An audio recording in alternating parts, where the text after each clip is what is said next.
Hey guys, hope you're having a beautiful day today. So I wanted to make a follow-up video to the last video I put out regarding XRP price once it takes over the Swift daily transactions.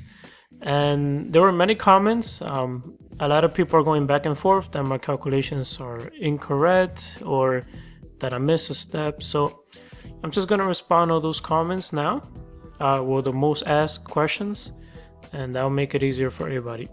All right, so I think one of the main things people miss was this is the daily transactions. Daily transactions. Why is this important? Because daily transaction is not the market cap. Just keep that in mind. First thing I want to start with is that a lot of people are confused with this number here. And I understand why it looks a little confusing. Some people are saying, I think what you meant to do is put 2 more zeros, and that's exactly what I meant, but I'll change it to X. What I meant to say is 1,724X increase. I think it's easier to follow this way, right? And it's correct. So my mistake on that portion, I'm gonna change it to X, and it's easier to follow now. The second thing people were saying was that the price is incorrect. It's really supposed to be $50. Right? If you have 100 billion XRP in circulation, it's supposed to be $50, and if you have 45.4 billion, it's supposed to be about $110. But this is completely incorrect, and the reason I say this is because of the following: $5 trillion is not the market cap; it's only the daily transaction. Remember that. 5 trillion that Swift transfers is the daily transaction, is not the market cap. Market cap is completely different, right? And we could go to cryptocurrency, we could go to coin market cap here, and you could see, let's say Ethereum, for example. Look at the volume, daily volume, right? 42 billion. Look at the market cap, 152 billion. Completely different, right? Look at XRP here. Daily volume, right here, see, volume, 2.8 billion, market cap 12 billion. So market cap and daily volume, two completely different things. What I'm showing you over here is the daily transaction volume, not the market cap. So if you take 5 trillion as a market cap and you divide it by 100 billion, let's say, to get 50 XRP, this is completely incorrect, right? Because 5 trillion is not a market cap, it's the daily volume.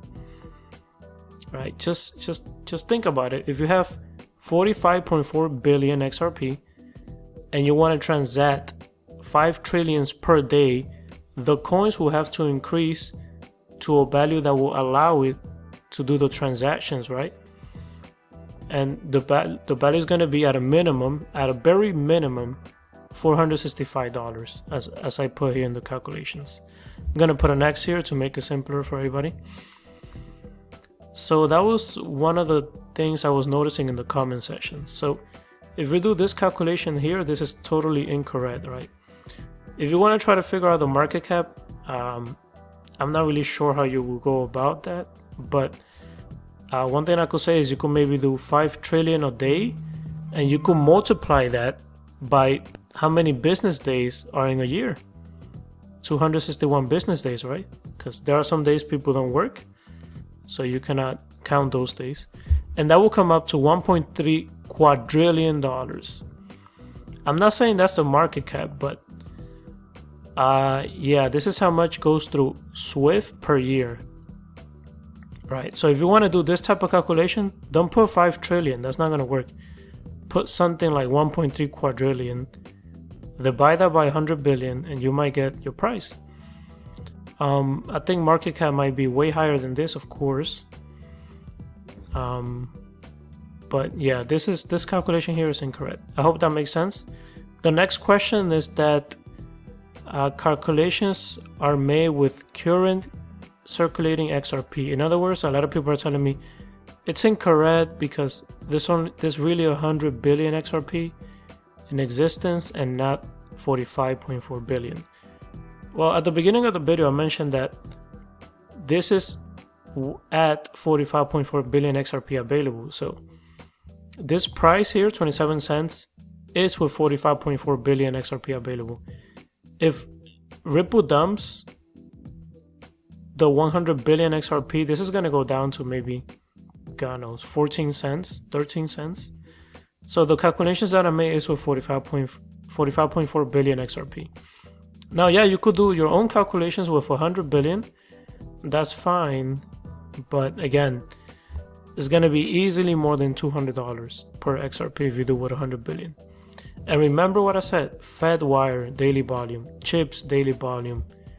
You know, this is not including investor, not including institutional buying, not including FOMO, not including the speed that things are getting settled, right? Because things are getting settled more quickly. People could do more transactions now. So the price of XRP, man, it's crazy. Easily, like I say here, more than 1,000 per XRP. So I hope that answered your questions, guys. And I'm gonna fix my mistake here before you guys tell me in the comment section below that I misspelled existence. Yeah, so calculations are not being done with 100 billion XRP in existence. So just keep that in mind as well. And I guess I'll answer one more question that a lot of people have, or they've been having, in one of my first videos that I described. And this video talked about basically, let me actually go to it so you guys could see. It talked about how they're gonna try to get you to sell your XRP. Let me go to the video, this one. How they'll get long-term holders to sell your XRP. And I mentioned in the video that what they might do is they might let the price go up and then crash it down to get people to sell. And a lot of people were saying, hey, you know what? If I sell in the top and it crashes down, I could just buy back, right? Wouldn't everybody do that? And it's a very good question, but the answer is no. People don't actually do that. What happens, it's a psychological thing. Remember Bitcoin. When Bitcoin went to under 5,000, how many people were buying Bitcoin? Not a lot. There were a lot of people that didn't want to buy it. A lot of people were like, oh, it's going to go to zero, etc. So it's a psychological thing. When things go down, people get scared and they sell.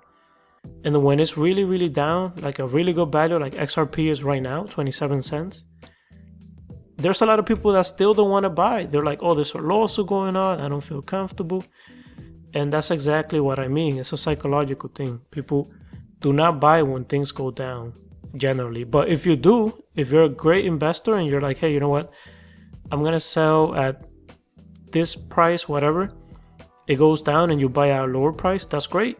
That's great, you know. But most people don't do that. That's what I meant. So yeah, you are correct that it's a great way to make more money, I guess, and to get in at a great price. But most people are not gonna get in when they waited 5-6 years holding XRP.